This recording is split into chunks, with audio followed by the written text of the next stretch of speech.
I've been trying to make the perfect pot of beans for the longest time. Either they come out too hard or too mushy, or one time they just totally disappeared. I mean, I was sitting there stirring my pot of beans and there was no beans. It was bean juice, which was, I guess, very good, but there were no beans. So one of David's friends from his blog sent me the recipe to former Lieutenant Governor Bob Bullock. And here's what he says. Number one, the myth of washing and soaking your beans overnight is totally a myth. And the reason they used to do that is because a lot of people would get their beans in bulk right out of the fields. And so there were rocks and they needed to be soaked overnight.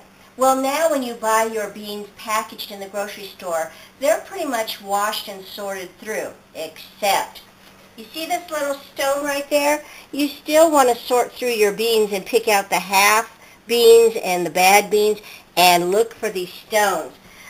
When David and I first were married and I was trying to make my first pot of beans, he told me about how his mother one time didn't sort through the beans and his dad, Mike, broke a tooth by biting into one of the stones and really, really cussed her out. So we didn't want that to happen when we were first married.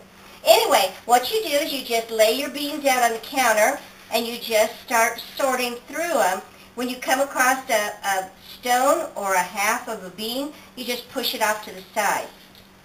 I put my beans in a colander because then I'm going to just rinse them one time with cool water, and then I'm going to go ahead and put them in the pot.